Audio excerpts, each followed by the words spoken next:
아침 일라디오. 가장 최근에 누군가와 전화통화를 한 게 언제쯤이셨습니까? 저는 어제 보험 광고 전화 하시는 분과 통화를 마지막으로 했습니다. 가입 안 한다고 했습니다. 요즘 MZ세대에게서요, 전화 기피 현상이 있다고 하네요. 근데 이거는 대부분 세대에서 나타나는 공통된 현상이 아닐까 싶습니다. 저만 해도요, 업무를 위한 의사소통은 물론이고요, 친구나 지인 이런 분들과 사적인 약속을 잡거나 안부를 전할 때 사실 전화보다는 문자가 더 편한 경우가 있더라고요. 그래도 부모님이나 연배가 있는 분들에게는 문자보다는 전화통화가 낫지 않나라는 그런 생각도 드는군요. 자, 이렇게 비대면 문자 소통에만 의존을 하다 보면요, 대인관계가 약화될 수가 있고 소통 단절도 초래할 수 있다는 지적이 있습니다. 서로 자주 만나지 못하더라도요, 한 번씩 전화통화하면서 안부를 나누고 대화를 하는 이른바 가벼운 교류가 노인분들이나 1인 가구에게는 굉장히 중요한 사회적 끈이 된다고 합니다. 오늘은 문자 나눌 일이 있으실 때 전화통화 버튼 꾹 눌러서 안부 전화 한 통씩 나눠도 좋을 것 같습니다. 12월 7일 수요일 오늘 아침 일라디오 출발합니다. 안녕하세요. 아나운서 강승화입니다. 오늘 아침 일라디오, 오늘도 여러분과 생방송으로 함께 하겠습니다. 방송에 참여하실 분들 단문 50원, 장문 100원이 드는 유료 문자 샵 9730 이용하셔도 되고요. 유튜브에 KBS 일라디오 공식 채널 검색하고 들어오시면 채팅창에 참여하실 수 있습니다. 콩 어플리케이션에서도 일라디오를 보이는 라디오로 함께 하실 수 있습니다.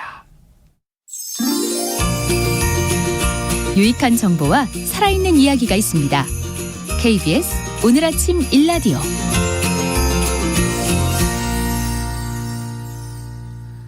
해외 소식부터 알아보도록 하겠습니다. 조윤주 외신캐스터 나오셨네요. 어서 오세요. 네, 안녕하세요. 우크라이나 전쟁으로 인해서 큰 폭으로 올랐던 국제 원자재 가격, 이제는 전쟁 이전 수준으로 떨어졌는데, 하지만 식품 가격은 계속 오르고 있다고요? 네, 맞습니다. 밀과 설탕 같은 국제 원자재 가격이 1년 전 수준으로 다시 떨어졌습니다만 소비자들은 여전히 실감하지 못하고 있다고 미국의 월스트리트저널 보도했습니다. 네.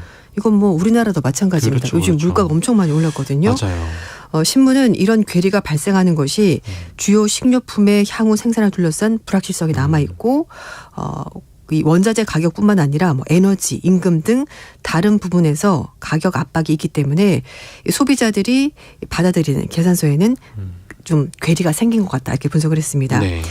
유엔 식량농업기구가 2일 발표한 11월 세계 식량 가격 지수가 135.7로 떨어졌는데요. 참고로 말씀을 드리면 올해 1월 달에 이게 135.6이었습니다. 그러니까 거의 똑같은 수준까지 왔습니다. 네. 세계 식량 가격 지수는 쌀, 콩, 옥수수 같은 곡물뿐만 아니라 올리브유 같은 유지류, 육류, 낙농품, 설탕 이렇게 해서 55개 주요 농축산물의 국제 가격을 한꺼번에 반영한 건데요. 세계 식량농업기구는 1990년부터 글로벌 시장에서 식품 가격이 어떻게 변하는지 이걸 체크하면서 매달 결과를 집계하고 있습니다. 식량 가격 지수는 러시아 우크라이나 침공 때문에 곡물 가격 급등한 지난 3월 달 이후 사상 최고치를 기록했고요. 그 이후부터는 좀 오르다가 계속해서 떨어지고 있는데 여전히 몇 년 전보다는 물론 약간 높은 수준을 유지하고 있긴 합니다. 물가라는 게 한 번 오르면 잘 떨어지지가 않더라고요. 맞아요. 네, 맞습니다. 근데 이제 상식적으로 곡물을 포함한 원자재 가격이 떨어졌잖아요. 네. 그럼 식품 가격이 좀 내려야 될 텐데 계속 오르는 이유가 있을 것 같습니다. 네. 변동성이 적은 시기라고 하더라도 이 원자재 가격 변화가 상품과 시장에 따라서 소비자 가격으로 반영되는데 3개월에서 6개월 정도 시간이 걸립니다. 이게 이해가 안 가요. 왜 이렇게 오래 걸려요? 네, 시차가 발생한다는 거죠. 네. 그래서 이 농산물 트레이더들은 슈퍼마켓, 식품업체들에게 부과하는 가격을 낮추지 않으려고 하는 겁니다. 불확실성이 있기 때문에. 불확실성 때문에. 혹시 손해볼 수도 모르기 때문에 이걸 가져가는 거고요. 미국 워싱턴에 있는 국제식량정책연구소의 관계자는 소비자 가격이 떨어지지 않는 것에 대해서 또 하나는 내년에 곡물이 얼마나 생산될지 아직 모르고 품질이 어떨지 확신할 수 없기 때문에 이렇게 계속 높은 가격이 유지되고 있는 거다라고 설명을 했습니다. 주요 곡물 수출국 가운데 하나의 우크라이나에서 전쟁이 있었고요. 이제 이런 것들이 사실 전 세계적으로 봤었을 때는 가뭄처럼 기후가 변하면서 곡물 생산에 차질이 빚어지는 것으로 해석을 한다는 겁니다. 그리고 또 하나 여러 차례 말씀을 드렸는데요.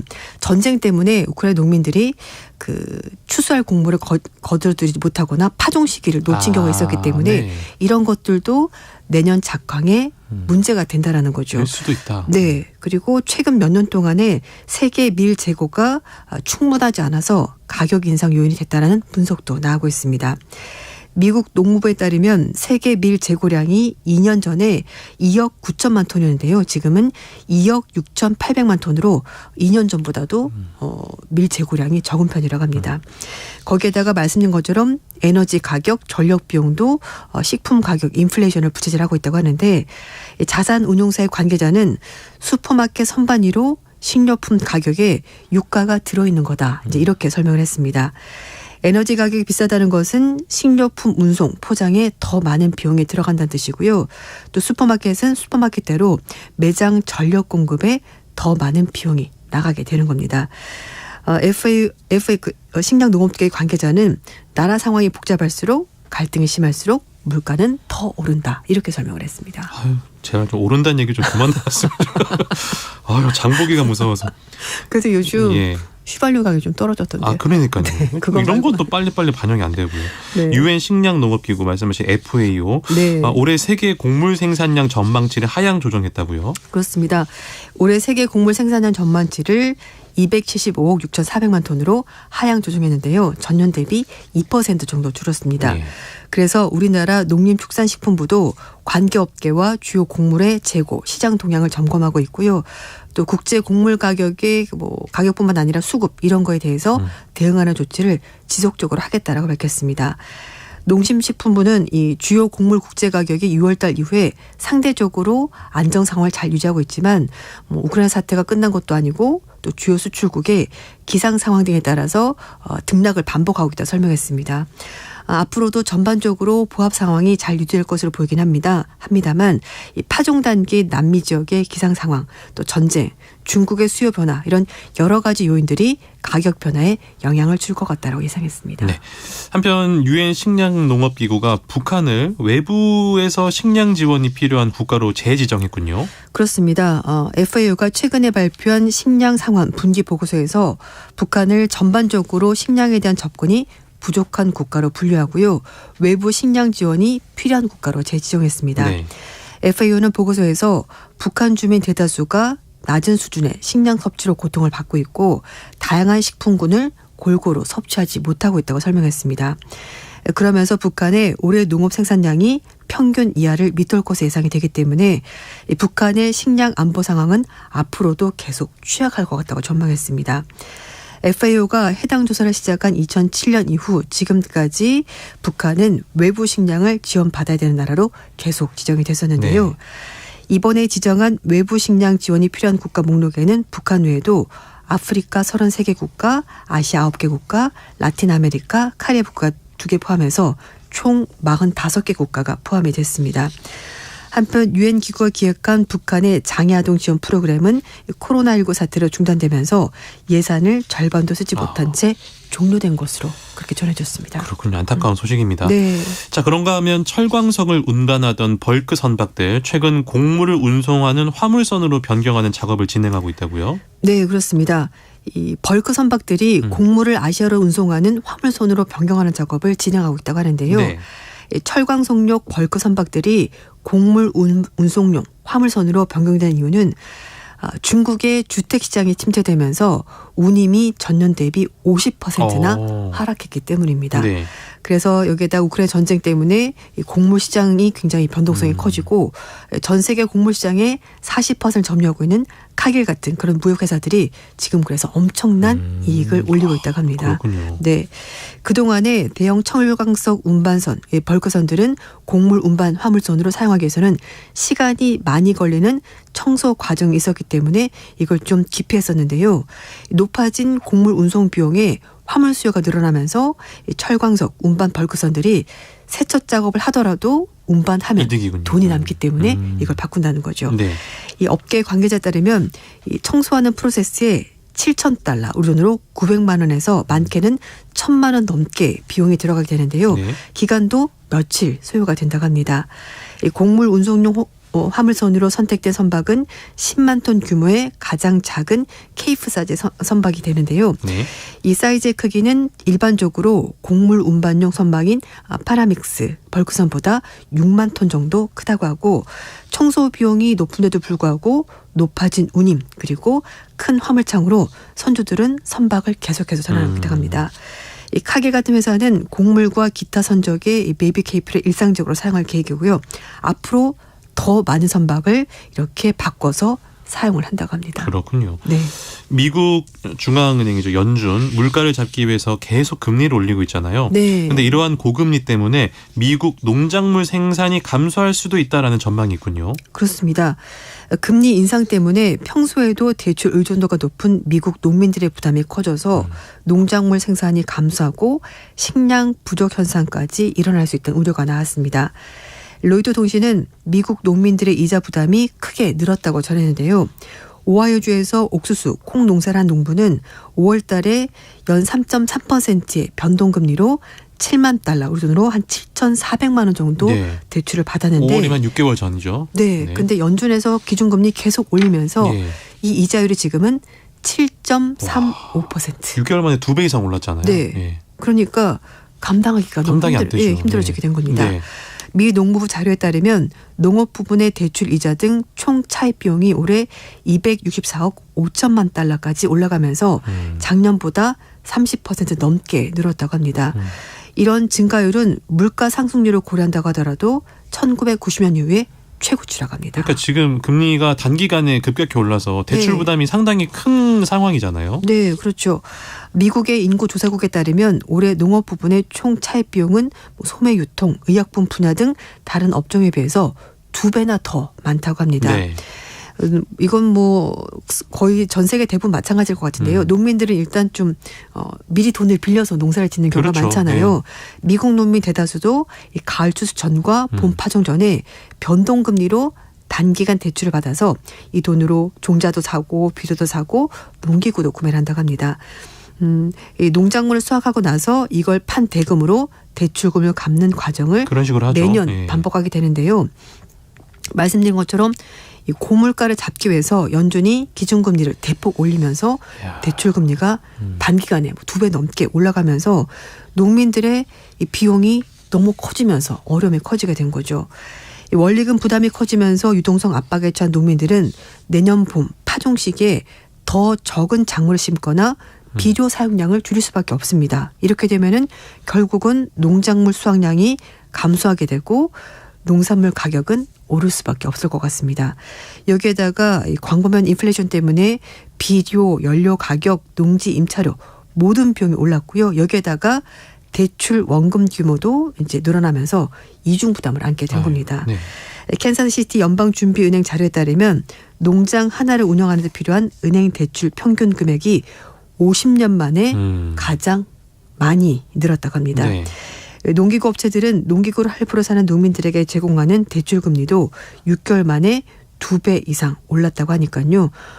모든 것들이 다 올랐습니다. 대출 있으세요? 저는 대출은 없습니다. 마이너스 통장 있습니다. 그게 대출이죠. 아이, 저도 대출 때문에 힘듭니다. 근데 어쨌든 아직 쓰지는 않고 있습니다. 이거 언제까지 올라갈지 모르겠네요. 네, 뭐 그러니까요. 여러모로 여러 분야에서 지금 이 금리 때문에 힘들어하는 분들이 많으신 것 같습니다. 네, 맞아요. 플라스틱 오염 규제 협약을 마련하기 위한 회의가 처음으로 열렸다고요? 네, 요즘 뭐 바다 생물들 다 미세 플라스틱에 오염돼 있고 바다를 가더라도 네, 뭔가 쓰레기가 맞아요. 있는데요. 지난달 말부터 이번 달 2일까지 우루과이에서 플라스틱 오염에 관한 구속력이 있는 국제 협약을 마련하기 위해서 처음으로 정부 간 협상위원회가 열렸습니다. 이번 정부 간 협상위원회는 유엔 환경총회 사무총장을 비롯해서 160개 국가의 정부 대표단, 이해관계자 포함해서 2,500여 명이 참석했습니다. 우리나라는 외교부에서 이제 수석 대표가 참석을 했고 이외에도 산업통상부, 해양수산부에서 참여했습니다.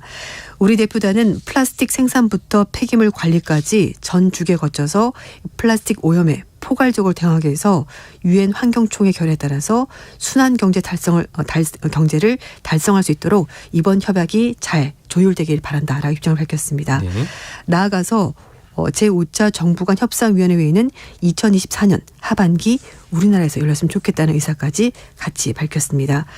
이 모든 참석자들이 플라스틱 오염의 심각성에 대해서 깊이 공감하고 있고요. 2024년까지 협약 마련을 위해서 시간이 많지 않다는 점을 공감하면서 협약 마련을 위해서 최선을 다하기로 그렇게 약속했다고 합니다. 유엔 환경총회는 지난 3월 달에 케냐 나이로비에서 열렸었던 5차 회의에서 플라스틱 오염에 관한 신규 국제협약을 제정하기로 결정하면서 진행이 된 거고요. 또 글로벌 기후변화에 대처하기 위해서 2015년 파리 기후협약 이후에 최대 친환경 합의가 될지 기대를 모으고 있는 상황입니다. 유엔 환경총회는 우루과이 회의를 시작으로 해서 정부 간 협상을 5차례 진행을 하게 되고요. 2024년에 협약 안건을 완성하는 것을 목표로 잡고 있습니다. 다음 회의는 내년에 프랑스에서 열립니다. 네, 알겠습니다. 해외 소식 외신캐스터 조윤주 씨와 함께했습니다. 오늘도 고맙습니다. 네, 감사합니다.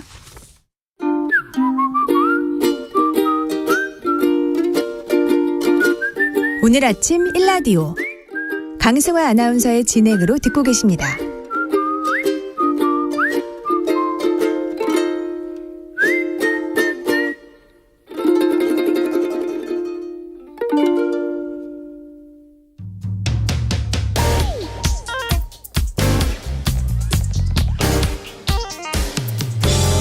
오늘 아침 뉴스 브리핑. 뉴스 브리핑 정상근 기자 연결하겠습니다. 안녕하세요. 네, 안녕하십니까. 12년 만에 원정 월드컵에서 우리 대표팀 16강까지 올려놓은 벤투 감독. 근데 우리와는 이별을 하게 됐군요.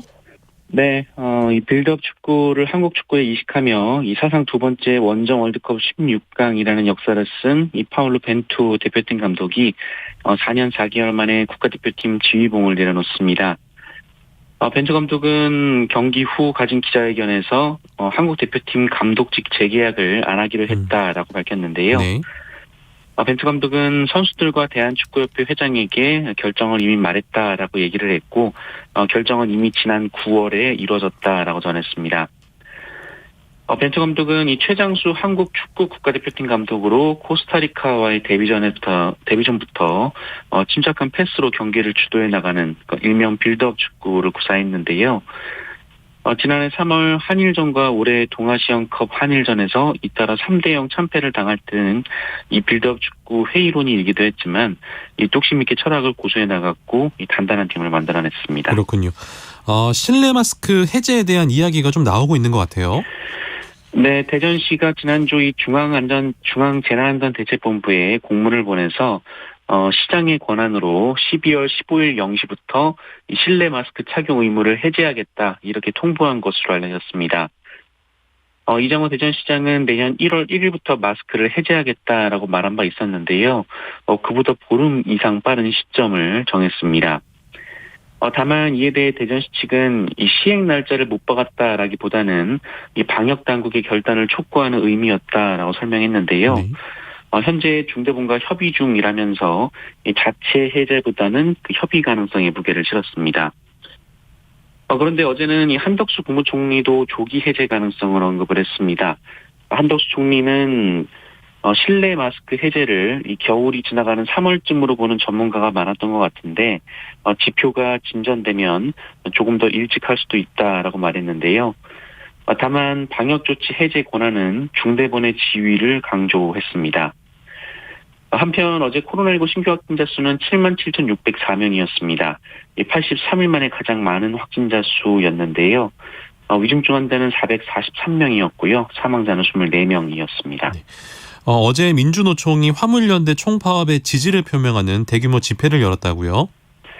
네, 민주노총이 전국 15곳에서 이 산하 화물연대 파업에 대한 지지를 표명하는 대규모 집회를 어제 오후에 개최했습니다. 이 자리에 화물연대 조합원들도 참석을 했는데요. 이 화물연대 파업을 지지하는 동조파업도 이어지고 있어서요. 지난 5일 이 건설노조의 부울경 지부의 타설 노동자들이 동조파업에 들어간 데 이어서 내일부터는 레미콘 노동자들 그리고 콘크리트 펌프카 노동자들도 이 동조파업에 참여하기로 했습니다. 또 12일에는 이 택배노조를 포함한 조합원 1,500여 명이 이 파업에 나서겠다 이렇게 밝히기도 했습니다. 이런 가운데 업무 개시 명령서를 받은 운송사와 화물차주 중 지금까지 운송사 7곳과 이 화물차주 43명이 업무에 복귀한 것으로 파악이 됐는데요. 어제 한덕수 국무총리는 화물연대 집단 운송 거부 관련해서 이 불법에 타협하지 않고 법과 원칙에 따라 단호하게 대처해 나갈 것이라고 말하기도 했습니다. 경찰이 이임재 전 용산경찰서장의 이태원 참사 당일 행적을 대통령실과 행정안전부에 허위 보고했다라는 의혹이 제기됐군요. 네, 이태원 참사 당일 이임재 전 용산경찰서장이 이 사고 발생 50분이나 지나 밤 11시 5분쯤 이 현장 파출소에 도착했던 사실은 이미 드러난 바 있는데요. 네. 본인도 23시까지 한 건의 보고도 받지 못했다 이렇게 말한 바가 있습니다. 그런데 어제 KBS 보도에 따르면 경찰은 이 대통령실과 행정안전부에 이임재 전 서장의 현장 도착 시간을 수차례 허위 보고했다라고 합니다. 경찰청 치안상황관리반실이 참사 이튿날인 30일 0시 5분 이 최초 발송했던 상황보고 일부에 따르면 당일 밤 11시부터 11시 53분까지의 조치사항을 적시하면서도 이임재 전 서장에 대한 관련 언급이 없었는데요. 그런데 1시간 뒤에 발송된 이 상황보고 2보에서는 이 밤 10시 17분, 그러니까 참사 전에 그 이임재 전 서장이 현장에 도착을 해서 안전사고 예방 등 현장 지휘를 했다라는 내용이 갑자기 등장을 했다라는 겁니다. 경찰은 이 같은 내용은 30일 낮 12시 44분까지 모두 9차례에 걸쳐 반복적으로 대통령실 등에 보고를 했는데요. 이후 마지막 보고에 이르러서야 이임재 전 서장이 현장 지휘가 아닌 무전으로 지시를 내렸다며 슬그머니 내용을 수정하기도 했다라고 합니다. 네. 이태원 참사 유족들이 국민의힘 의원들에게 면담을 요청을 했는데 거절을 당했다라고 주장을 하고 있군요. 네, 지난 2일 국회 이태원 참사 국정조사 특별위원회와 유족계 간담회가 열렸는데요. 당시 국민의힘 의원들은 참석을 하지 않았었습니다. 그런데 이에 대해 국민의힘 이만희 의원이 여야 간의 합의 없이 야당이 일방적으로 희생자 유족을 면담했다 이렇게 해명을 했었는데요. 하지만 이태원 참사 사망자 87명의 유족들이 구성한 12구 이태원 참사 유가족 협의회 준비 모임이 이에 반발을 했습니다. 유족들은 지난달 30일 야당뿐 아니라 여당에도 면담을 요청을 했고 이만희 의원실이 면담 요청서를 수신한 사실도 확인했다라면서 유가족들의 요청을 알았으면서 변명하고 있다라고 비판했습니다. 이 또 다른 정치권 소식을 전하면요. 네. 이 한동훈 법무부 장관이 이른바 이 청담동 술자리 의혹을 제기한 김의겸 민주당 의원 그리고 시민언론 더 탐사에 10억 원의 손해배상을 청구하는 소를 제기했습니다. 또 대통령실은 새 정부 출범 전 이 대통령 관저를 물색하는 과정에 이른바 천공으로 알려진 역술인이 관여했다라는 의혹을 제기한 김종대 전 정의당 의원과 김어준 씨를 고발하기도 했습니다. 북한이 이틀째 포격 도발을 이어갔다고요? 네, 북한이 어제 오전 10시쯤부터 강원도 고성군 일대에서 동해상으로 90여 발의 포사격을 했다고 합동참모본부가 밝혔습니다. 이어 오후 6시부터는 강원도 금강군 일대에서 동해상으로 10여 발의 포탄을 쏜 것도 추가로 포착이 됐습니다. 두 번 모두 방사포로 추정이 되는데요. 네. 이 포탄은 NLL 북방 해상 완충구역에 떨어졌습니다. 합참은 이것이 9.19 군사합의 위반이라고 지적하고 즉각 도발을 중단하라는 경고통신을 수차례 실시했다라고 전했습니다. 반면 북한은 남측이 한미 군사훈련으로 인근에서 방사포 등을 사격하는 정황을 포착했다면서 강력 대응 경고 목적이라고 주장했습니다. 북한군을 주적으로 규정한 국방백서가 부활할 예정인가요? 네, 윤석열 정부의 첫 국방백서에 북한 정권과 북한군을 적으로 규정하는 표현이 부활한다라는 보도가 나왔습니다. 이 국방백서는 이르면 다음 달 발간될 것으로 보이는데요. 그 초안에 북한 정권과 북한군은 우리의 적이라는 표현이 담겼다고 합니다. 이 앞서 대통령직 인수위원회는 지난 5월 3일 발표한 110대 국정과제에서 북한 정권과 북한군이 우리의 적임을 분명히 인식할 수 있도록 국방백서 등에 명기하는 방안을 검토한다라고 밝힌 바 있습니다. 주적 개념은 지난 1994년 북측 인사의 서울 불바다 발언을 계기로 1995년 이 국방백서에 처음 명기돼 2000년까지 유지가 됐습니다. 하지만 남북 화해 무드가 형성되면서 2004년 이 국방백서부터 직접적 군사 위협 등의 표현으로 바뀌었는데요. 2010년 이 천안함과 연평도 포격을 거치면서 주적 개념이 다시 등장했고, 이후 문재인 정부에서 또다시 주권, 국토, 국민, 재산을 위협하고 침해하는 세력을 우리의 적으로 간주한다라고 표현이 바뀐 바가 있었습니다. 그렇군요. 얼마 전에 굉장히 끔찍한 사건이 알려졌는데요. 생후 15개월 된 딸이 숨지자 김치통에 넣어서 보관했던 이 사건, 피의자들이 구속이 됐습니다. 네, 이 숨진 15개월 딸을 수년간 김치통에 보관한 혐의를 받고 있는 친부모가 어제 구속 전 피의자 신문을 통해 구속이 됐습니다. 이 아이의 모친 서 씨는 딸이 숨지기 전 옥살이를 하던 당시 남편의 면회를 수십 차례 다녀왔다라고 하는데요. 이 왕복 5시간이 걸리는 거리였는데 이 매번 한 살짜리 딸을 집에 두고 다닌 것으로 경찰은 파악했습니다. 또한 20번 가까이 접종시켜야 할 예방접종도 단 3차례만 마쳤다고 하는데요. 사망 신고를 왜 하지 않았냐라는 질문에는 잘못한 것도 있는 것 같고 또 오해를 받을 것 같아 겁이 났다라고 답한 것으로 알려졌습니다. 또 아이를 이 김치통에 유기한 경위도 추가로 드러났습니다. 이 서 씨는 숨진 딸을 여행용 가방에 담아 친정 붙박이장 안에 뒀는데 영문을 모르는 친정이 치우라고 하자 이 전 남편과 함께 이 남편의 본가로 옮기는 과정에서 유기 장소를 바꿨다라는 겁니다. 이들은 그러면서도 이 전 남편 최 씨가 잠시 머물던 포천의 친척집에 아이를 등록해서 3년 가까이 양육수당을 타서 생활비로 썼다라고 하는데요. 경찰은 이 시신의 부패 상태가 심해서 이 정확한 사망 원인을 알 수 없다라고 밝혔습니다. 알겠습니다. 기준금리가 오르면서 최근까지 시중은행 금리도 많이 올랐는데요. 근데 또 지금은 좀 다시 떨어지고 있다고요? 네, 금리가 오르면서 최근까지 저축은행은 6%대, 이 시중은행들은 5%대 예금 상품을 경쟁적으로 내놓았는데요. 그런데 이제는 금리가 다시 거꾸로 가고 있습니다. 이 저축은행을 제외하고 주요 시중은행 금리는 5% 상품이 자취를 감추었는데요. 지난달 한국은행의 기준금리 추가 인상이 있었는데도 불구하고 예금 금리가 하락한 것은 이 당국의 입김이 작용한 것으로 보입니다. 이 수신금리가 높아지면 여신금리 상승으로 다시 이어질 수밖에 없는데 우리 경제의 가계부채 비율이 워낙 높아서 경쟁이 완화될 필요성이 있다라고 판단했다는 겁니다. 하지만 대출을 별도로 이용하지 않는 예금 고객 입장에서는 이 소비자 이익을 침해당한 것과 마찬가지인 상황인데요. 여기에 정부와 여당이 취약계층 부담을 덜기 위해 은행권 대출 중도 상환 수수료를 한심 면제하는 방안을 추진하기로 하면서 이 관치 논란은 더 커질 것으로 보입니다. 네, 알겠습니다. 뉴스 브리핑 지금까지 정상근 기자였습니다. 고맙습니다. 고맙습니다.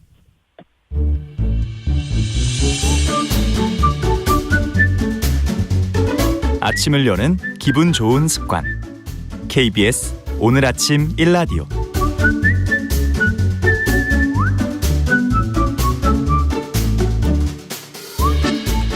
도심의 멧돼지 출몰 사례가 최근 잇따르고 있습니다. 몇 년 전에 아프리카 돼지열병으로 야생 멧돼지의 존재에 대해서 조금씩 알려졌는데요. 겨울철 동물 방역에 대한 관심이 높아지고 있는 가운데 오늘은 야생과 인간의 공존에 관한 이야기 나눠보겠습니다. 뉴스톱 선정수 기자 전화 연결해볼게요. 안녕하세요. 네, 안녕하십니까. 오늘은 멧돼지 이야기를 준비를 해주셨는데 도심에 멧돼지가 이렇게 나타나는 것 아무래도 먹이를 찾으려고 내려온다고 봐야겠죠? 네, 늦가을부터 겨울까지가 멧돼지 짝짓기 하는 계절인데요. 네. 이 계절이 되면 짝을 찾아서 멧돼지들이 멀리까지 이동을 하고요. 그리고 겨울이 돼서 눈이 내리면 먹이를 찾기가 곤란하잖아요. 그래서 먹이를 찾아서 사람들이 사는 곳까지 내려온다고 합니다. 네. 근데 원래 멧돼지가 많이 내려온대요. 그래서 원래? 예, 119 멧돼지 구조 출동이 한 달에 한 300건 정도 된다고 하네요. 이야. 그렇군요. 그리고 이제 ASF라고 하잖아요. 아프리카 돼지열병. 네. 이 병이 발병한 이후에 정부가 멧돼지를 구제하고 있는데 어마어마하게 잡았다고요? 네, 환경부 집계를 보면 지난 2019년 10월 15일부터 올해 10월 말까지 전국에서 ASF 관련해서 포획 또는 사살한 야생 멧돼지가 모두 27만 마리 정도로 집계됐다고 밝힙니다. 27만 마리면은 우리나라의 멧돼지가 한 40만 마리 내지는 50만 마리 정도 살고 있는데 네. 절반 넘게 이번에 사살을 한 셈이죠. 네네. 멧돼지 입장에서 보면은 거의 킬링필드, 학살에 가까운 상황이 벌어진 거죠. 네.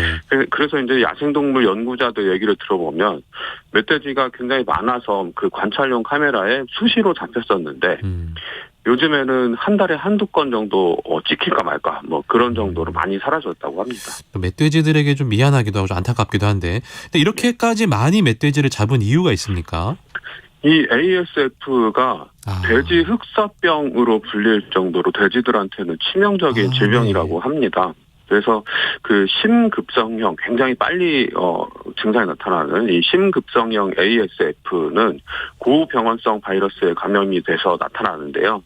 고열을 앓고 나서 각종 증상이 나타나고 한 4일 만에 돼지가 막 갑자기 죽고, 아이고. 그리고 급성형 같은 경우는 발열이 시작된 지에 한 일주일 만에 죽는다고 합니다. 네. 그리고 이게 굉장히 무서운, 돼지들 입장에서 굉장히 무서운 병인 게 한 무리 안에서 퍼지기 시작하면 안 걸리는 돼지가 없을 정도로 굉장히 전파력이 강하고, 네. 그리고 치사율이 거의 뭐 100%에 가깝기 때문에 이 양돈 산업에 엄청난 피해를 준다. 굉장히 공포에 많이 떨었던 그런 돼지 감염병입니다. 네. 국내 양돈 농가에서 이게 처음 발병한 게 2019년 9월이었는데요. DMZ 인근에서 발견된 멧돼지 폐사체에서 이 바이러스가 검출되자 정부는 멧돼지 총기 포획을 허용했습니다. 멧돼지가 직간접적으로 사육돼지들한테 이 바이러스를 전파시킬 우려가 있다. 이런 판단인 거죠. 근데 그 멧돼지가 사육돼지 우리로 들어와서 막 바이러스를 퍼뜨리진 않을 거 아니에요? 그건 아닙니다. 예. 멧돼지 사체에서 그 ASF 바이러스가 확인된 사례는 굉장히 많지만 현재까지 양돈 농가 발병 사례를 쭉 보면 멧돼지가 사육돼지 우리로 침입해서 병을 퍼뜨렸다. 이렇게 밝혀진 사례는 한 번도 없습니다. 네. 근데 다만 이제 그 ASF 발병 농가 주변에서 멧돼지 사체가 발견되고 그 멧돼지 사체에서 ASF 바이러스가 나왔다. 그래서 이제 그 야생 멧돼지들이 농가 인근까지 바이러스를 퍼뜨린다. 이런 뭐 조사 결과는 나와 있는데요. 이게 그 농림축산식품부 보고서를 보면 국내 첫 발병 시점이 2019년 당시에 러시아, 중국 뭐 이런 데서 유행을 하고 있었고, ASF 바이러스가 비무장지대를 통해서 이 남북 접경 지역으로 유입됐고, 그 이후에는 환경에 광범위하게 오염됐다. 이렇게 추정을 하고 있습니다. 유입 경로는 사람, 뭐 임진강 수계, 야생조수 이런 것들을 꼽고 있는데요. 근데 여태까지 우리나라에서 28곳의 농장에서 이제 ASF가 발병을 했는데 역학조사 결과가 다 나와 있거든요. 네. 이 역학조사 결과를 보면 멧돼지가 사육돼지 우리로 들어와서 직접 퍼뜨렸다 이런 내용은 없지만 멧돼지 사체에서 퍼진 바이러스가 주변 토양을 오염시키고 새, 뭐 쥐 이런 작은 동물들이 그 돈사로 드나들거나 사람이나 차량이 주변 토양을 밟고 다니다가 제대로 소독하지 않고 돈사로 들어가는 과정에서 바이러스로 옮겼을 가능성이 크다 이렇게 보고 있습니다. 그렇군요. 굉장히 극단적인 주장인데 멧돼지를 모두 없애자라는 주장도 나왔다고요? 네, 돼지 사육자 단체에서 이제 많이 나오는 주장인데요. 네. 이분들은 그 ASF 국내 발병 초기부터 ASF 매개체로 멧돼지를 지목을 했고요. 야생 멧돼지를 완전 소탕하라 이렇게 이제 주장을 해왔습니다. 그래서 이분들 얘기대로라면은 2020년에 했던 주장인데 향후 3년 동안 매년 75%씩 멧돼지를 감축시켜야 된다, 잡아야 된다 이렇게 주장을 했는데요. 그렇게 된다면 뭐 50만 마리 정도 있었던 멧돼지가 이 소탕 작전 이후에는 7,800마리만 남겨놓고 다 없애야 되는 그런 상황이 되는 겁니다. 네. 근데 관련해서 이 유엔 식량 농업기구 등 뭐 관련 국제기구의 자료를 쭉 찾아봤는데요. 생태적, 역학적, 실질적 그리고 윤리적 요인들을 모두 고려했을 때 북유럽 및 동유럽 어디에서도 멧돼지 구제를 주요한 아프리카 돼지열병 해결책으로 여겨서는 안 된다. 그러니까 인위적으로 뭐 개체수를 조절을 할 수는 있지만 박멸할 수도 없고 해서도 안 박멸을 된다. 예, 그렇습니다. 그런 식으로 조언을 많이 하고 있습니다. 그리고 이 자연 생태 연구자들 얘기를 들어보면 멧돼지는 우리나라 생태계에서 큰 역할을 담당을 하고 있는데요. 나무 열매를 먹고 배설물을 통해서 씨앗을 퍼뜨립니다. 그래서 이제 숲을 가꾸는 역할을 하고요. 그리고 덩치가 큰 멧돼지들이 지나다니면서 길을 만듭니다. 숲을 헤치고 다니면서. 그러면 이제 작은 야생동물들이 쉽게 이동할 수 있는 길을 만드는 통로 개척자 역할을 한다고 합니다. 그렇군요. 굉장히 중요한 역할을 하고 있는 것이죠. 어쨌든 뭐 돼지 사육하시는 분들 입장에서도 이해가 가고 또 이 생태계를 생각했을 때 또 멧돼지도 좀 지켜야 될 거라는 생각도 드는데 예. 멧돼지가 남하지 못하도록 철조망도 설치했다고요? 네, 정부는 2019년부터 ASF에 감염된 멧돼지의 이동을 막기 위해서 파주 휴전선 접경 지역을 시작으로 강원도 화천부터 고성까지, 홍수천부터 양양까지, 경북 지방에는 문경부터 울진까지 뭐 이런 식으로 태백산맥 동서를 가로지르는 2,806km 구간에 차단 울타리를 세웠습니다. 멧돼지의 확산을 늦추겠다 이제 이런 계획이었는데요. 여기에 1,622억 원의 예산이 투입이 됩니다. 철조망 그래서 이제 이 멧돼지의 남하를 막자 이랬는데 울타리가 계속 밑으로 내려갑니다. 이 울타리만으로는 멧돼지 확산을 막을 수 없었던 거죠. 근데 2020년 4월에 화천에서 고성 울타리를 세운 다음에 그 밑에 4달 뒤에 그 이남 지역인 춘천하고 인제에서 나왔고요. 이런 식으로 이제 계속 울타리를 세워놓으면 그 남쪽 지방에서 멧돼지가 발견되는 사례가 계속 나오는 거죠. 그래서 이게 우리나라 이 산악 지역이잖아요. 네네. 산악 지역인 특성상 멧돼지 움직임을 완벽히 차단할 수 있도록 울타리를 설치하는 게 어렵다. 네. 이런 지적들이 굉장히 많이 나옵니다. 왜냐하면 이제 계곡도 있고 그럼요. 큰 바위도 있고 이제 이런 식으로 멧돼지를 완벽하게 막을 수 있는 그 철조망 설치가 굉장히 어렵다는 거죠. 그리고 멧돼지가 굉장히 힘이 세서 웬만큼 튼튼하게 설치하지 않으면 이렇게 밀어서 넘어뜨린다고 해요. 그리고 기존에 사람들이 많이 다녔던 부분이 이 멧돼지 울타리로 막히면서 사람들이 이거 다니기 불편하니까 잘라버려야겠다. 이런 식으로 해서 인위적으로 훼손된 사례도 굉장히 많이 있고요.